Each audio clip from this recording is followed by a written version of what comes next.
sebuah perkembangan besar kembali mencuat dalam diplomasi perang Rusia-Ukraina setelah laporan terbaru dari Axios mengungkap rancangan versi baru perjanjian damai yang disusun melalui komunikasi tidak langsung antara Washington dan Moskow. Rencana tersebut, yang disebut-sebut sebagai proposal paling konkret sejak awal 2024, menimbulkan perdebatan luas karena mengandung unsur pembekuan garis depan serta pengakuan internasional atas perubahan wilayah yang telah diklaim Rusia. Menurut sumber pejabat Amerika yang mengetahui detail negosiasi itu, rancangan tersebut memuat beberapa poin utama, termasuk pembekuan garis kontak di wilayah Zaporizhia dan Kherson, pengaturan zona demilitarisasi di Donbas, serta pemberian kembali sebagian wilayah tertentu kepada Ukraina. Meski demikian, proposal tersebut juga mencakup langkah kontroversial, pengakuan Amerika Serikat dan sejumlah negara barat terhadap Crimea dan Donbas sebagai wilayah kedaulatan Federasi Rusia. Suatu langkah yang tidak akan diwajibkan kepada Ukraina, namun diperkirakan memberi tekanan diplomatik besar kepada Kiev. Pejabat tersebut menilai bahwa Gedung Putih mengambil posisi realistis dalam rencana ini, dengan menyarankan Ukraina untuk menyerahkan sisa wilayah Donbas yang belum direbut Rusia. Washington menganggap skenario militer saat ini menunjukkan Ukraina akan tetap kehilangan wilayah itu jika perang terus berlanjut.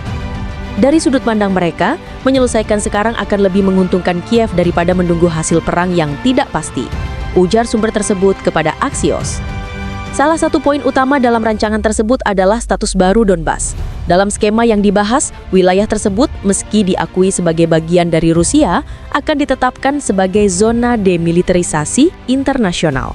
Artinya, Rusia tidak dapat menempatkan pasukan militernya di area tersebut, dan keberadaan unit bersenjata akan diawasi oleh lembaga pemantau multinasional. Konsep itu menurut sumber itu dirancang untuk meredakan kekhawatiran Ukraina terhadap potensi serangan ulang dari wilayah tersebut di masa depan. Sementara itu untuk wilayah Zaporizhia dan Kherson yang pada 2022 diklaim Presiden Vladimir Putin telah dimasukkan dalam Konstitusi Federasi Rusia, rencana damai tersebut mengusulkan pembekuan garis kendali. Garis depan di kedua wilayah akan tetap berada pada posisi saat ini, namun negosiasi lebih lanjut akan menentukan batas administratif baru antara kedua negara. Yang menarik, berdasarkan draft rencana itu dikatakan Rusia bersedia mengembalikan sebagian wilayah di zona tersebut kepada Ukraina, meski rincian batasnya tidak dijelaskan. Situasi terbaru di lapangan membuat posisi perundingan makin rumit. Rusia masih menguasai potongan kecil wilayah Dnipropetrovsk, Kharkiv, dan Sumy, yang tidak pernah diklaim secara resmi oleh Kremlin dan tidak termasuk dalam referendum ilegal yang digelar pada 2022. Dalam versi rencana damai yang bocor ini, nasib wilayah-wilayah itu belum mendapat kejelasan.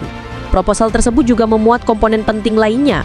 Amerika Serikat beserta negara-negara barat tertentu akan memberikan pengakuan resmi terhadap pencaplokan Crimea dan Donbas oleh Rusia. Namun, rancangan itu menekankan bahwa Ukraina tidak akan diwajibkan memberikan pengakuan serupa. Dengan kata lain, pengakuan itu bersifat unilateral, bukan multilateral, dengan tujuan mempermudah pembentukan kerangka perundingan tanpa memaksa Kiev menyerah total secara diplomatik.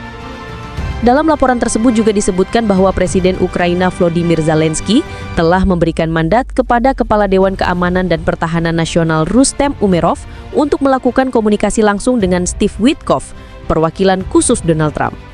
Banyak dari pernyataan Witkoff, menurut sumber Axios, tampak sangat selaras dengan isi rencana perdamaian yang sedang dibahas itu, memunculkan spekulasi bahwa naskah rancangan tersebut mungkin telah melalui beberapa tahap konsultasi tingkat tinggi. Analis internasional menilai bahwa rencana ini menunjukkan perubahan besar dalam pendekatan Amerika terhadap konflik tersebut, sejalan dengan meningkatnya tekanan politik dalam negeri dan biaya dukungan jangka panjang terhadap Ukraina. Sementara itu, para pengamat di Kiev menganggap bahwa usulan tersebut dapat memecah belah elit politik Ukraina.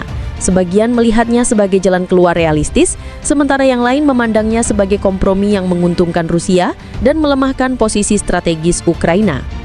Meski demikian, baik Moskow maupun Kiev belum memberikan pernyataan resmi mengenai rencana ini.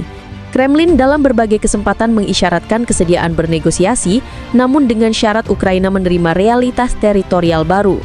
Di sisi lain, Zelensky dalam doktrin perdamaian yang dikemukakannya pada 2022 bersikeras bahwa pembebasan seluruh wilayah Ukraina, termasuk Crimea, merupakan syarat mutlak bagi berakhirnya perang. Hingga kini, belum jelas bagaimana respon akhir dari masing-masing pihak terhadap proposal tersebut. Namun, informasi yang bocor ke publik ini menunjukkan bahwa diskusi serius telah kembali dimulai di balik layar, membuka peluang baru bagi pembentukan kerangka kesepakatan yang mungkin menjadi dasar perundingan internasional yang lebih resmi di kemudian hari. Dalam kondisi perang yang semakin berkepanjangan, setiap kemungkinan jalan damai terus menjadi sorotan dunia.